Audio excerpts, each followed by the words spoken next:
Hello, everybody, and welcome to another episode of the podcast. I have with me a very special guest, Claire Ann Brown. How are you doing? I'm well, thank you, Guy. How are you? Yeah, it's lovely to have you on my podcast to talk a little bit about something that is off my area of interest and expertise, and that is interesting to me, but it wasn't in my overall interests or hobbies or intrigues. It's talking about small businesses because I think during this pandemic or pan economic demic, um, businesses are dropping down like flies from the skies.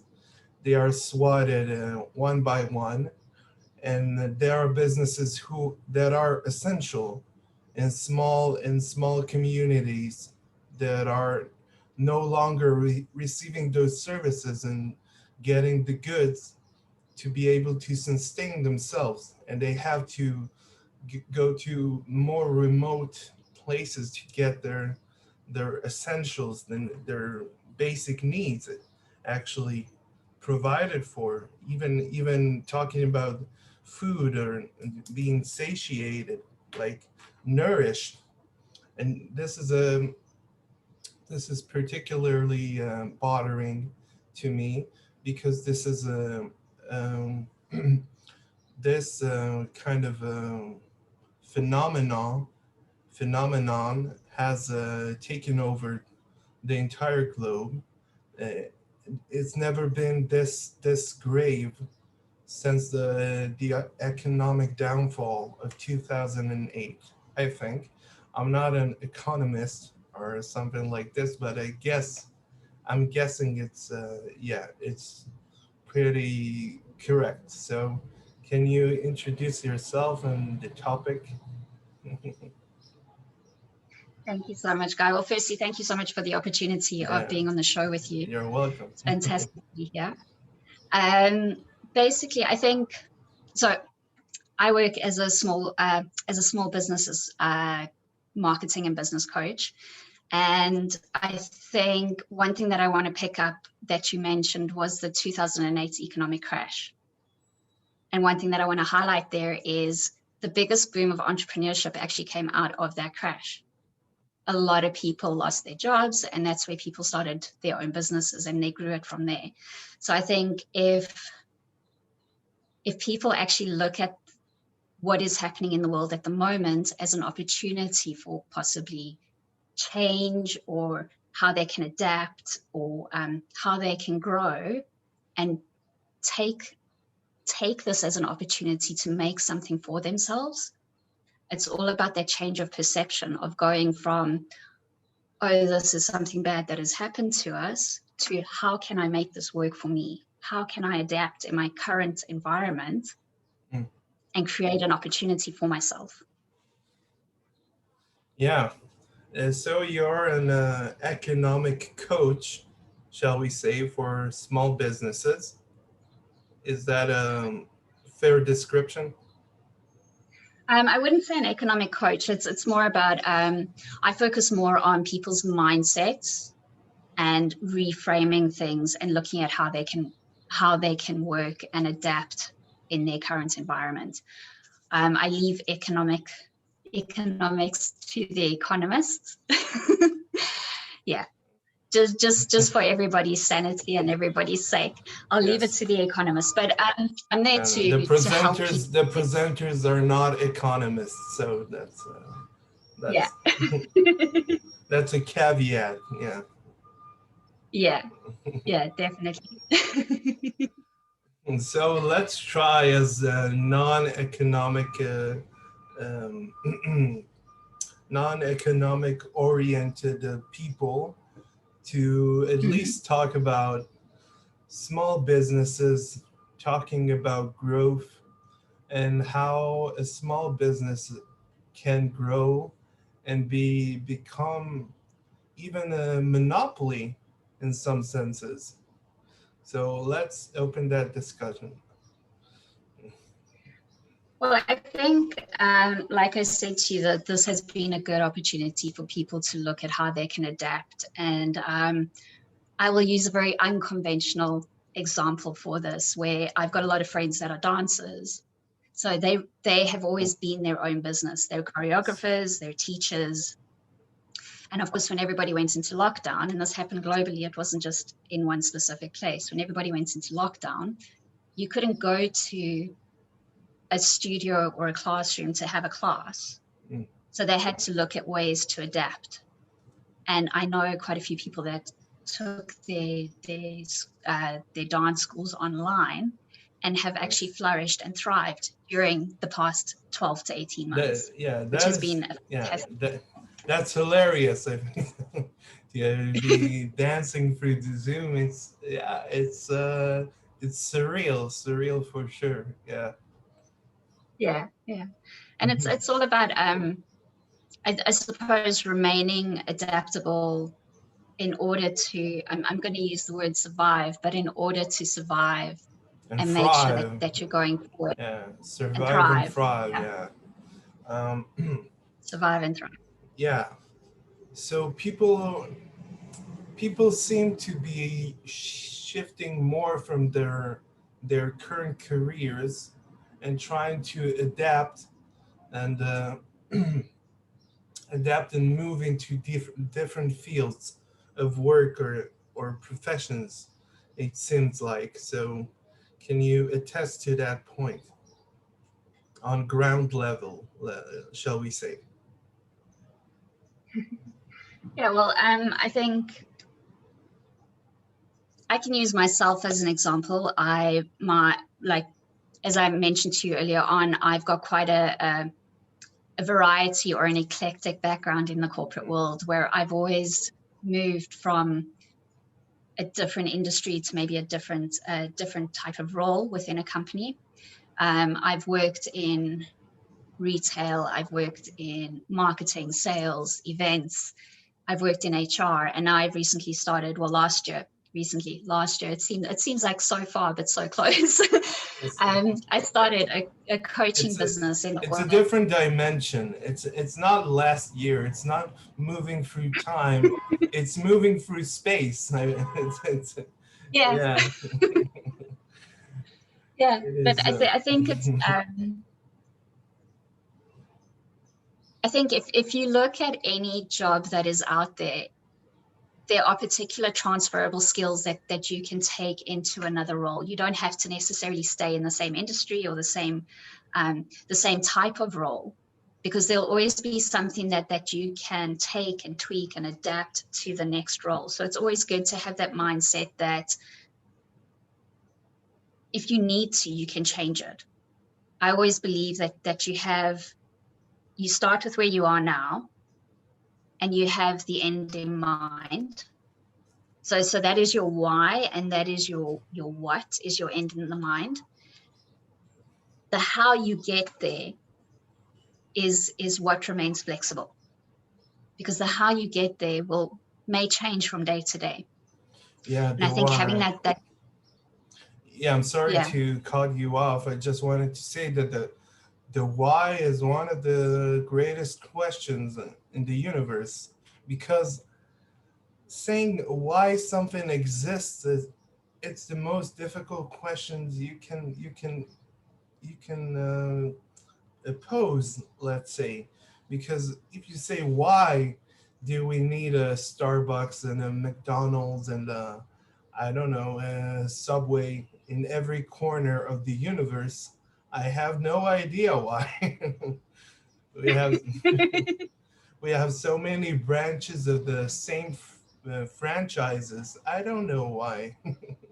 I can't answer that, but clearly the creators and the founders of those companies do know why, and it's an important question to ask at the end of the day. Well, yeah, and I think, like, perfect example is Starbucks on every corner, or a McDonald's on every corner, or a Subway on every corner. It's convenience for the end user. So if you can walk 5 minutes to go and get a coffee instead of walking 15 minutes to go and get a coffee, you'd rather do that. Yeah. And I suppose yeah, you know, and so I suppose with the amounts of competition out there and just making sure that they are within the vicinity of their competitors and making sure that they are the most convenient for their end user, that could be their why as to why they're doing it. Exposure, presence to the market. There could be so many different reasons as to why a company has chosen a specific strategy. Yeah. So can we talk a little bit about strategies and talking about trying to invest in your business, trying to get investors to lift your business up from I don't know, from being a mediocre family run mom and pop shops to being something a little bit more, I don't know, that has more panache, that has a quality to it, it has a uniqueness that is specific to that business and attracts the people that and the crowds that it wants to attract. So can you speak a little to that? Well, I think I would say the first and most important thing that a business owner should be aware of or should assess is, do they want to stay small and be the mom and pop on the corner, or do they want to scale their business and grow? Because sometimes the mom and pop store on the corner has that uniqueness that draws their clients in. It has that valuable relationship where people actually feel special. Whereas when you start scaling and you start growing and you start having a store in every street corner, it sometimes loses that. So it's always making sure that you're aware of the difference, and that is what you really want. With regards to scaling, I would say make sure that you have a good, proper foundation first. I think sometimes what businesses tend to do is they have this big vision in mind, but they want to get there tomorrow. And then they haven't built the proper foundations or made sure that they've got the proper relationships and support from their customers. And then you start reading stats of like new businesses. For example, 20% of new businesses fell within 20 to 30% of new businesses fell within the first year, 25% fell within the next year. But if people actually start with the end in mind and start building it up slowly, and that is what they're building towards, it's all about the patience, and they need to understand that it doesn't need to be perfect now. It's about progressing to the next step as they go along. And if it takes you 5 years to get there, just be patient and you'll get there, rather than trying to achieve it too quickly. Yeah, being a business owner, sorry, a lot of people don't notice or talk about it, because I know managers. I've worked under managers. I've been a mid-level managing positions, and and it's not just knowing the product. You're not just selling the product. You have to learn a lot of things. You have to get your feet wet. Let's shall we say, with in a lot of different fields. You have to be financially wise. You have to be marketing wise. You have to be able to have some sort of a publicist or some kind of company that will boost your business and will increase your exposure. It is a very tough and stressful job, and businesses fall by the sideways because there are things that are not uh, coming into consideration when starting the business. You have to have all your ducks in a row before you start a business. So, can you talk about what are the essentials of starting a new small business? Mhm. So I'd say be aware that as a new small business owner, you're going to wear a lot of hats. And it's going to be a lot of learning. As you mentioned, you need to be aware of, firstly, the legalities and the insurances behind it. Also being aware of marketing to your customer. Who is your customer? What I actually do is I get people to sit down and write out. They give their customer a name, they give their customer an age. What are their likes and dislikes? What do they Google? What are their hobbies and interests? Just so that they can put a picture in mind of who they're actually selling to. Because there's no point in having a product if you don't actually know who you're selling to. And then it's also if you're doing a service or an actual product, how are you actually going to distribute that? How are you going to market it to your audience? How are you going to create awareness? How are you going to, and this is a big one, how are you going to bring value to your customer? That is a big one. And I think especially now, where I don't know, I kind of see it that we're going back to the old of creating that valuable relationship with the customer. It's not just about buying and selling over the counter or buying and selling online. It's also creating that valuable relationship. And that's where social media comes in quite handy, because you can create that relationship with your customer on social media as well. It's not like you're selling door to door anymore. And yeah, so that's a big connection. And it also gives you the opportunity to have a wider outreach. You can be global without being a massive corporation, if that makes sense. Yeah, global without the physical part, let's say. Yeah, exactly. Yes. Exactly. Yeah.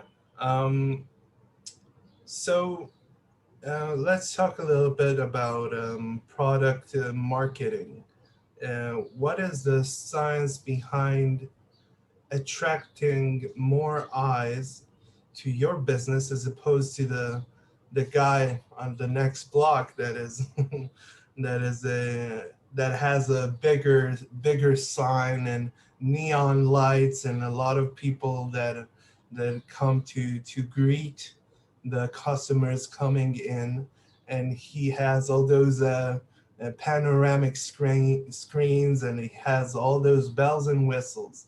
How can you compete with that guy that has been on your block for, shall we say, 30 years, and you're the new guy, the new fish in the pond, a small fish in a in a small pond, but you have a big shark in the pond.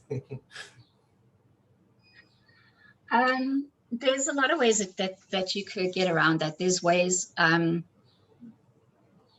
So, for example, you could come into the market, and I'm going to say a few things here, but you could come into the market and you could be the cheapest within your competitor space. But then looking at that, you have to look at how long can you actually sustain that? How long will that actually help your business grow? Or you could come in, let's say mid-range, and be the same price as everybody else. But then how do you make yourself stand out? And the same as if you come in more expensive or at the top price range, what value do you bring that you can justify charging that? Yes. So I think with the last two that I've mentioned, value is a big thing. It is because that's what basically sells your product at the end of the day. Unless you've got something that is a very niche product and you are the only one in the city or in the town that sells it, you will always have competitors. So it's looking at how you can bring value to your customer.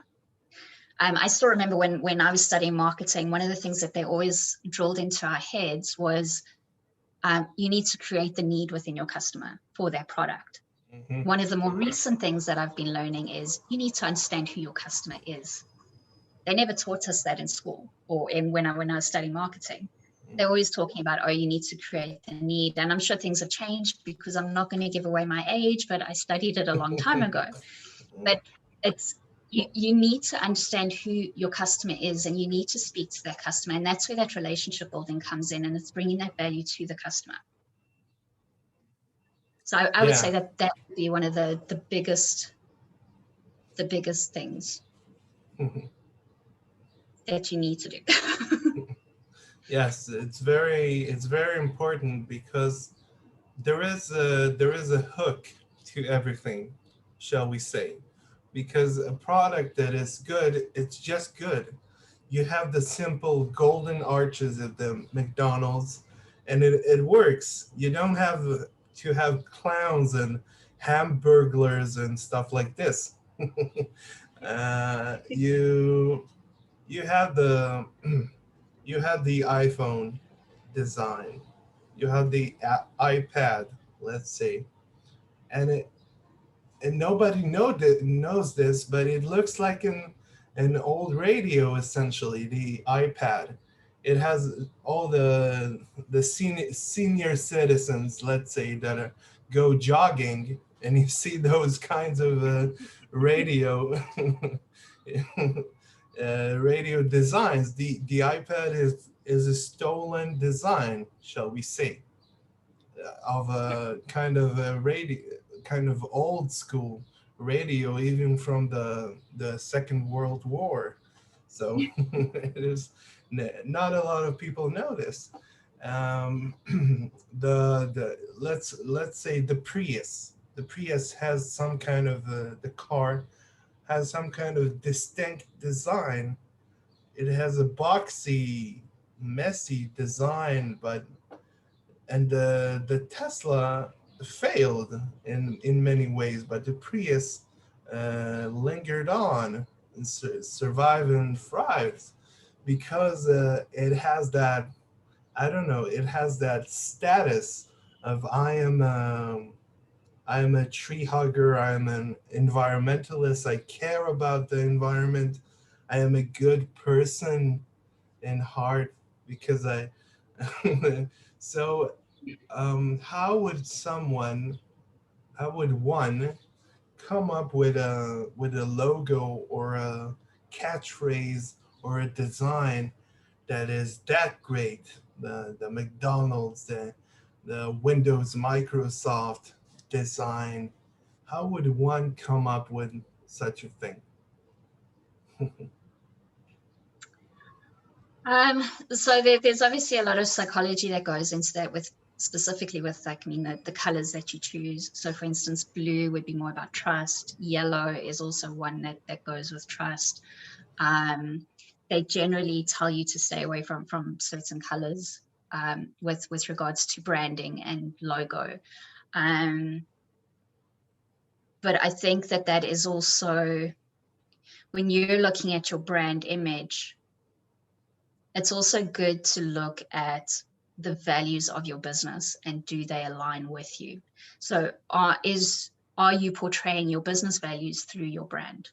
Is it portrayed through the slogan that you use? Ensuring that your values are picked up by the target audience, and that they align with who you are as well, because those values are what will build your brand online through social media as well. So your social media will be associated to that. I suppose, yes, I agree. A lot of people will be like, oh, so if you look at the Nike swish, you immediately think Nike swish. If you look at the golden arches, you'll immediately think McDonald's. But it's also what feelings or what emotions do those brands actually bring up within a person. So it's making sure that whatever your brand or your logo or your slogan is portraying to the market, is that something that you're aligned with as a business owner as well, particularly if you're a small business owner, because you need to remember that you're wearing the many hats in there. You're working on and in your business every single day. So you want it to be something that you're excited to wake up in the morning. to go in and work on that specific business. So that's why it's making sure that you have your values aligned within your brand and your business to make it exciting for you, because you don't want to be sitting 6 months down the road and going, oh, I don't want to go in and work on this today. Please, no. You want to make sure that it's aligned with what you're doing, and you want to make sure that it excites you.